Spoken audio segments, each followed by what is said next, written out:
Halo, selamat datang kembali. Hari ini kita bakal bahas satu keahlian yang jujur aja penting banget di zaman sekarang, seni membuat prompt.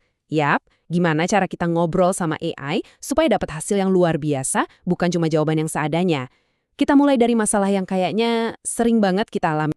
Pasti pernah kan ngalamin hal kayak gini?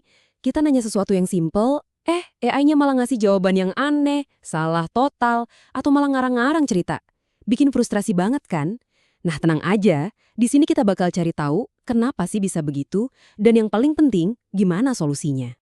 Ternyata, masalah-masalah tadi itu ada namanya loh. Pernah dengar istilah halusinasi?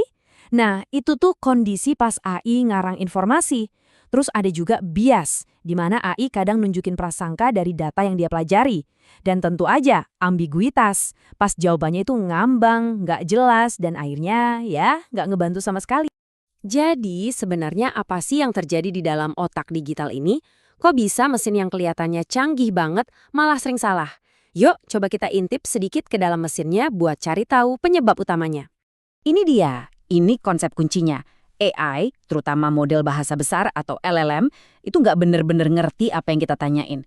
Sebaliknya, dia itu jago banget dalam memprediksi kata selanjutnya, berdasarkan miliaran pola bahasa yang udah dia telan. Anggap aja dia itu ahli statistik super canggih, bukan seorang pemikir yang punya kesadaran. Nah, karena si AI ini cuma jago mencocokkan pola, disinilah masalahnya bisa muncul. Mungkin aja data latihannya kurang beragam, jadi wawasannya jadi terbatas. Atau bisa juga dia terlalu bergantung sama pola statistik tanpa bisa ngecek bener atau enggaknya di dunia nyata. Inilah kenapa kadang jawabannya terasa aneh atau melenceng dari fakta. Terus, solusinya gimana dong? Nah, kabar baiknya, solusinya itu ada di kita sendiri, para penggunanya. Kunci buat membuka semua potensi AI itu ada di cara kita bertanya. Inilah yang kita sebut seni membuat prompt. Ini adalah ide paling penting yang harus kita pegang. Coba deh, bayangin AI itu kayak asisten yang super pinter, tapi super literal juga. Dia bakal ngerjain persis apa yang kita suruh. Jadi, logikanya simple. Makin bagus perintah dari kita, ya makin bagus juga hasilnya. Kita yang pegang kendali. Wah, bedanya kelihatan banget kan? Perintah ceritakan tentang AI itu terlalu umum, ya hasilnya pasti umum juga. Tapi coba lihat prompt yang di sebelah kanan. Jelas banget, spesifik dan terarah. Nah, hasil dari perintah kayak gini bakal jauh lebih berguna. Inilah momen aha kita dalam berinteraksi sama AI.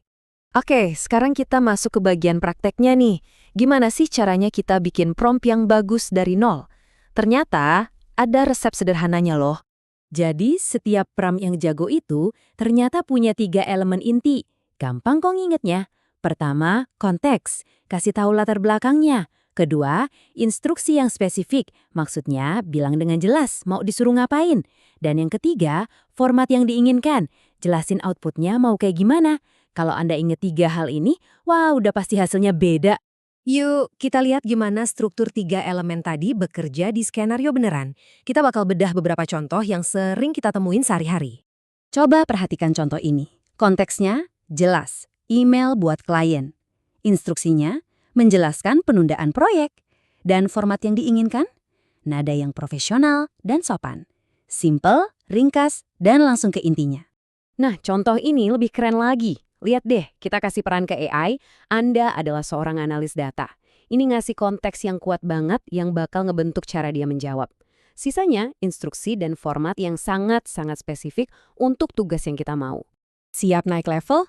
Ada satu teknik lagi yang benar-benar bisa mengubah cara Anda pakai AI, apalagi buat tugas-tugas yang lebih rumit atau yang butuh format super spesifik. Teknik ini namanya few shot prompting. Idenya sebenarnya simple tapi powerful banget. Jadi daripada kita cuma kasih tahu AI apa yang harus dilakuin, kita juga kasih lihat contohnya. Kita kasih beberapa contoh buat dia pelajari sebelum dia ngerjain tugas utama dari kita. Analogi paling gampangnya itu kayak pas kita ngelatih asisten baru di kantor. Kita kan nggak mungkin cuma bilang, tolong buat laporan. Pasti kita kasih lihat contoh laporan lama kan? Nah, persis itulah yang kita lakukan ke AI dengan teknik few shot prompting ini. Begini cara kerjanya. Kita kasih contoh 1, input dan output buat pengumuman rapat. Terus, contoh 2, buat minta cuti. Sekarang AI jadi ngerti polanya. Input singkat menghasilkan format email profesional dengan subjek yang jelas. Jadi, pas kita kasih tugas baru, dia bakal ngikutin pola yang sama persis. Efektif banget. Jadi, kesimpulannya sederhana. Jangan cuma jadi pengguna pasif AI. Dengan membuat prompt yang lebih cerdas, kita bisa secara aktif membentuk dan ningkatin kualitas hasil yang kita dapat. Kekuatan itu beneran ada di tangan kita.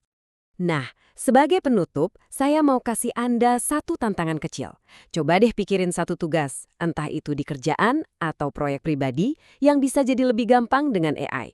Sekarang, dengan semua yang udah kita bahas, kira-kira alat hebat seperti apa yang bakal Anda buat selanjutnya? Selamat mencoba!